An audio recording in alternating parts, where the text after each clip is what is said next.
और भी आकाश मार्ग में विहार करने वाले, अंधकार को नाश करने वाले, हजारों किरणों वाले, तारागण के मध्य में विहार करने वाले चंद्रमा को भी भाग्यवश राहु ग्रस लेता है। ठीक ही है, भाग्य में लिखी हुई विधि की रेखा को कोई मिटा नहीं सकता है। 21। वो पथिक ऐसा सोच ही रहा था कि वो बाघ उसको मार कर खा गया। इसलिए मैंने अर्थात चित्रग्रीव ने कहा है कि कंकण के लोभ से इत्यादि। इसलिए भली भांति विचारे बिना कोई काम नहीं करना चाहिए, क्योंकि भली भांति पका हुआ अन्न, बुद्धिमान पुत्र, शिक्षित स्त्री, अच्छी तरह से सेवित राजा, सोचकर कही हुई बात और विचार कर किया हुआ काम, ये सब कभी बिगड़ते नहीं हैं, अर्थात कभी हानिकारक नहीं होते हैं। 22।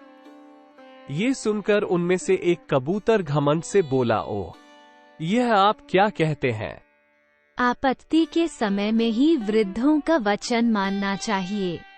सब जगह ऐसा विचार करने से तो फिर भोजन में भी प्रवृत्ति नहीं हो सकती है। 23।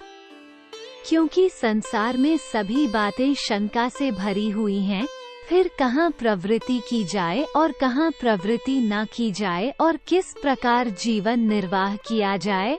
24।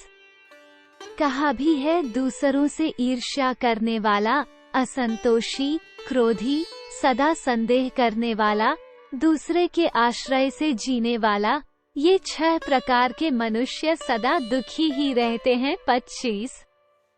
ये सुनकर वे सब कबूतर अपने राजा का वचन न मानकर उस जाल पर अर्थात दाना खाने बैठ गए। किसी ने कहा भी है, बड़े बड़े शास्त्रों को पढ़ने वाले, बहुत बातों को जानने वाले, सब प्रकार के भ्रमों को दूर करने वाले लोग भी लोभ में पड़कर दुख भोगते हैं। 26।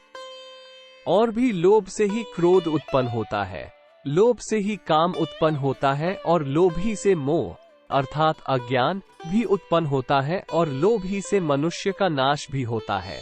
अतः लोभ ही सब पापों का मूल कारण है। 27। और भी सोने के मृग का होना यद्यपि असंभव है, तथापि भगवान श्री रामचंद्र जी महाराज भी सोने के मृग के लोभ में पड़ गए थे। ठीक ही है, प्रायः विपत्ति काल सन्निहित होने पर मनुष्यों की बुद्धि भी मलिन हो जाती है। 28।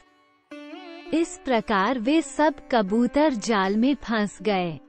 तब जिस कबूतर के कहने से वे सब वहां बैठे थे, उसको ही सब भला बुरा कहने लगे।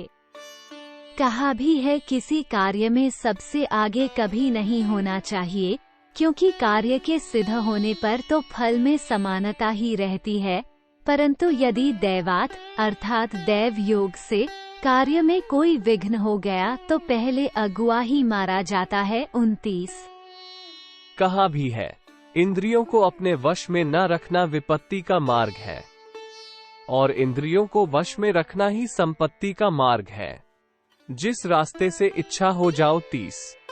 उस कबूतर का इस प्रकार अनादर होता देखकर कपोतराज चित्रग्रीव बोले कि जाने दो, इसमें इन दयापात्र का कुछ भी दोष नहीं है, क्योंकि विपत्ति जब आने वाली होती है तब अपना मित्र भी उस आने वाली आपत्ति का कारण हो जाता है।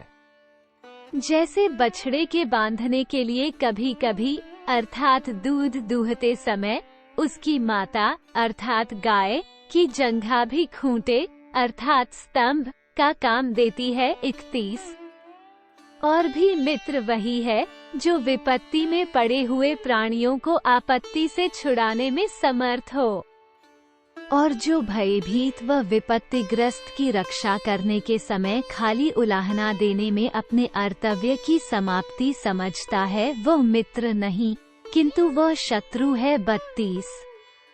विपत्ति में घबराना काय पुरुषों का लक्षण है, इसलिए धीरज धारण करके इन विपत्ति से छूटने का कुछ उपाय सोचना चाहिए, क्योंकि विपत्ति में धीरता, उन्नति होने पर नम्रता, सभा में बोलने की शक्ति, युद्ध में वीरता, कीर्ति की इच्छा और शास्त्रों के अभ्यास में व्यसन, ये सब महात्माओं के स्वभाव सिद्ध गुण हैं। 33। और जिसको संपत्ति में विशेष हर्ष न हो, विपत्ति में विषाद न हो, युद्ध में धीरता हो, ऐसे भुवंत्र के तिलक स्वरूप पुत्र को विरली ही माताएं उत्पन्न करती हैं। 34 षडदोषा पुरुषेणो हात्व्या भूतिमिच्छता, निद्रा, तंद्रा, भयम, क्रोध, आलस्यम, दीर्घसूत्रता। 35 और भी निद्रा अर्थात अधिक सोना, तंद्रा अर्थात ऊँघना, भय, क्रोध, आलस्य, दीर्घसूत्रता अर्थात थोड़े समय में होने लायक काम को बहुत देर में करना, इन सब दोषों को अपनी उन्नति चाहने वाले पुरुषों को छोड़ देना चाहिए। 35 अतः इस समय हम लोग ऐसा करें कि हम सब लोग एक साथ इस जाल को लेकर आकाश में उड़ चलें, क्योंकि छोटी छोटी वस्तु भी एक साथ मिलने पर कार्य साधक हो जाती हैं। देखो, तृण अर्थात घास फूस भी जब एकत्र होकर रस्सी बन जाते हैं, तब बड़े बड़े हस्तियों को भी बांध सकते हैं। 36 और अपने कुल के छोटे छोटे लोगों की भी संगति अच्छी होती है। देखो, चावल भी अपने छिलके अर्थात भूसी से अलग होने पर उग ही नहीं सकते हैं, अर्थात अंकुरित नहीं हो सकते हैं। 37 ऐसा सोचकर वे पंक्षी जाल लेकर आकाश में उड़ गए। इसके बाद वो व्याध उनको जाल ले जाते देखकर उनके पीछे दौड़ा और सोचने लगा कि ये सब पक्षी इस समय तो मिलकर मेरे जाल को ले जाते हैं, पर जब ये उड़ते हुए गिरेंगे तो मेरे पास अवश्य आवेंगे। 38 इसके बाद जब वे कबूतर उस व्याध की दृष्टि के बाहर हो गए अर्थात दूर चले गए, तब वो व्याध निराश होकर लौट गया। उसको वापस गया देखकर कबूतर बोले, हे प्रभु, अब हमें क्या करना चाहिए? तब वह चित्रग्रीव बोला, माता पिता और मित्र ये तीनों स्वभाव ही से हित चाहते हैं, परंतु दूसरे लोग तो कार्यवश ही हितैषी हुआ करते हैं। 39 अतः हमारा एक मित्र हिरण्यक नाम का चूहों का राजा गंडकी नदी के तट पर चित्रवन में रहता है। वो अपने दांतों से हम लोगों के पाश को काट देगा। ऐसा परामर्श कर वे सब कपोत हिरण्यक चूहे के विव अर्थात बिल के पास गए। वृद्ध हिरण्यक भी विपत्ति के भय से अपने बिल में 100 द्वार बनाकर वहां रहता था। वो हिरण्यक कबूतरों के गिरने के शब्द को सुनकर आश्चर्य में पड़ गया और मारे भय के चुपके से दुबक कर बैठ गया।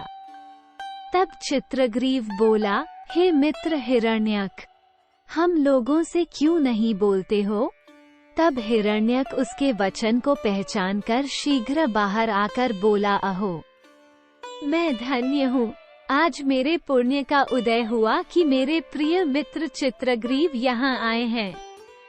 क्योंकि जो अपने मित्र के साथ संभाषण अर्थात मधुर भाषण करता है और जो अपने मित्र के साथ रहता है और जो अपने मित्र के साथ प्रेम पूर्वक वार्तालाप करता है, उससे बढ़कर इन पुण्यवान संसार में दूसरा कोई नहीं है। 40 तब तक कबूतरों को जालपाश में पड़े हुए देखकर हिरण्यर को बड़ा ही आश्चर्य हुआ और वो बोला कि हे मित्र, यह क्या बात है?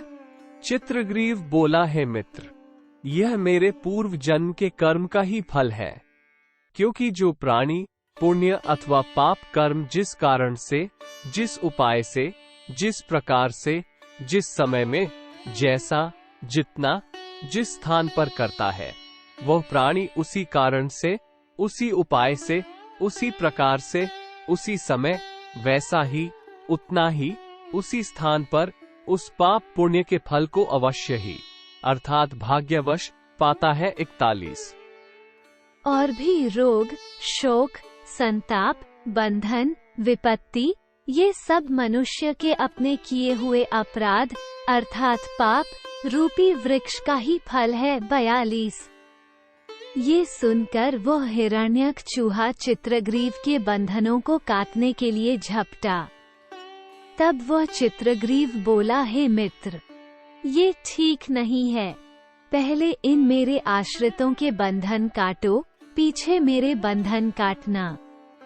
तब हिरण्यक बोला, मैं कमजोर हूँ, मेरे दांत भी कोमल हैं, इसलिए सबका बंधन कैसे काट सकता हूँ? अतः जब तक मेरे दांत नहीं टूटे तब तक आपका बंधन तो मैं काटता हूँ, पीछे यथाशक्ति इनका भी बंधन काटूंगा। चित्रग्रीव बोला, ये ठीक है, पर यथाशक्ति इनके बंधन भी तुम काटो। तब हिरण्यक बोला, अपने को विपत्ति में अड़ाल करके अपने आश्रितों की रक्षा करना, ये तो नीति जानने वालों के सन्मत भी नहीं है। क्योंकि आपत्तिकाल के लिए धन की रक्षा करनी चाहिए, और धन को खर्च करके भी स्त्री की रक्षा करनी चाहिए, और स्त्री और धन से भी, अर्थात उनकी चिंता छोड़कर या उनको देकर भी सदा अपनी रक्षा करनी चाहिए। 43। और भी धर्म, अर्थ, काम, मोक्ष, इन चारों पुरुषार्थों के मूल कारण प्राण ही हैं। अतः जिसने अपने प्राणों का नाश किया उसने किस चीज का नाश नहीं किया? अर्थात सबका नाश किया। और जिसने उन प्राणों की रक्षा की तो उसने किसकी रक्षा नहीं की? अर्थात सबकी रक्षा की। 44। चित्रग्रीव बोला, मित्र, ठीक है, नीति तो यही है, पर मैं अपने आश्रितों के कष्ट को नहीं देख सकता हूँ, इसलिए ऐसा कहता हूँ। किसी ने ठीक ही कहा है कि विद्वान लोगों को अपने धन तथा प्राणों को दूसरों के उपकार के लिए समर्पण कर देना चाहिए, क्योंकि जब उन प्राणों का और धन का नाश होना निश्चित ही है तो उन्हें सदुपयोग में लगा देना ही अच्छा है। 45। और विशेष कारण ये है, ये सब अर्थात कबूतर, जाति, द्रव्य, गुण अर्थात या बल, सभी में मेरे बराबर ही है, तो फिर मेरे राजा होने का इनको क्या फल होगा और वह कब इन्हें मिलेगा? यह आप ही बतलाइए। 46। और भी बिना किसी प्रकार की जीविका और वेतन के भी ये मेरा साथ नहीं छोड़ते हैं, इसलिए मेरे प्राणों की परवाह न करके भी आप पहले इन अर्थात मेरे आश्रितों को ही बचाइए। और भी है मित्र, मांस, मूत्र, विष्ठा, हड्डी आदि से बने हुए मेरे इन नाशशील शरीर के बचाने की इच्छा को छोड़कर आप मेरी कीर्ति की ही रक्षा करें। 48।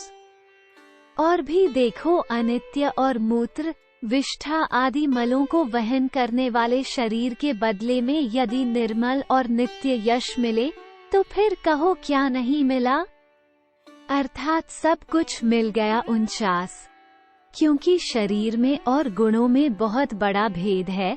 शरीर तो क्षण ही में नष्ट हो जाता है, परंतु गुण प्रलय काल तक रहते हैं। 50। ये सब सुनकर उस हिरण्यक अर्थात चूहे को आश्चर्य से रोमांच हो गया और प्रसन्न होकर वह बोला, हे मित्र, तुम धन्य हो। आश्रितों के ऊपर तुम्हारे इस प्रेम के कारण तुम तीनों लोक के स्वामी होने के योग्य हो। ऐसा कहकर उसने पहले सब कबूतरों के बंधन काट लिए। इसके बाद सबका आदर पूर्वक उचित सत्कार कर वह हिरण्यक बोला, मित्र चित्रग्रीव, इस जाल से फंस जाने में अपना दोष समझकर तुम्हें अपनी निंदा कभी नहीं करनी चाहिए, क्योंकि जो ग्रीघ्र आदि पक्षी 100 योजन अर्थात 400 कोश से अधिक की दूरी से भी मांस को देख सकता है, वही पक्षी बुरा समय आने पर अपने फंसाने के लिए बिछाए गए जाल को भी नहीं देखता है और उसमें फंस कर अपने प्राण दे देता है। 51। और भी चंद्रमा और सूर्य को ग्रहण की पीड़ा अर्थात ग्रहण लगना, हाथी और सांपों के बंधन, पंडितों की भी दरिद्रता, इन सब बातों को देखकर मैं तो समझता हूँ कि भाग्य ही सबसे प्रबल है। 52। और भी आकाश के एकांत और अच्युत प्रदेश में विहार करने वाले पक्षी भी आपत्ति में फंस जाते हैं। चतुर लोग अथाह जल वाले समुद्र में भी मछलियों को पकड़ लेते हैं। इसलिए इन संसार में क्या अच्छा है और क्या बुरा है और क्या योग्य स्थान की प्राप्ति में भी लाभ है? अर्थात कुछ नहीं है, क्योंकि काल रूपी शत्रु व्यसन अर्थात विपत्ति रूपी हाथ पसारे बैठा है और वह मौका पाते ही दूर से भी प्राणियों को पकड़ लेता है। 53। इस प्रकार हिरण्यक ने कपोतराज चित्रग्रीव को समझा बुझाकर एवं अतिथि सत्कार कर विदा किया। वो कपोतराज चित्रग्रीव भी जहां उसे जाना था वहां अपने परिवार सहित चला गया और हिरण्यक चूहा भी अपने बिल में चला गया। इसलिए मनुष्य को सभी प्रकार के अपने बहुत से मित्र करने चाहिए। देखो, चित्रग्रीव के मित्र हिरण्यक ने कबूतरों को बंधन से छुड़ा दिया था 54। इसके बाद लघुपतनक नाम का वह काग ये सब वृतांत देखकर आश्चर्य में पड़ गया और हिरण्यक अर्थात चूहे के बिल के पास जाकर बोला, हे हिरण्यक, तुम धन्य हो, इसलिए मैं तुम्हारे साथ मित्रता करना चाहता हूँ, अतः मुझे भी अपना मित्र बनाकर अनुग्रहित करो। ये सुनकर वो हिरण्यक अर्थात चूहा बिल के भीतर से ही बोला, तुम कौन हो? वो बोला, मैं लघुपतनक नाम का कौवा हूँ। तब हिरण्यक हंसकर बोला, वाह, तुम्हारे साथ हमारी मित्रता कैसी? क्योंकि पंडित को चाहिए कि जिसके साथ मेल अर्थात मित्रता हो सकता है उसके ही साथ मेल करे, परंतु मैं तो आपका अन्न अर्थात भक्ष्य हूँ और आप मेरे भक्षक हैं। भला हमारी तुम्हारी मित्रता कैसे हो सकती है? 55। और भी भक्ष्य और भक्षक की प्रीति तो विपत्ति का ही कारण होती है। देखो, उस सियार के कहने में आकर वह बेचारा मृग जाल में फंस गया था, परंतु उसके मित्र कौवे ने ही उसकी रक्षा की थी। 56। कौवा बोला, ये कथा कैसे है? हिरण्यक कहने लगा,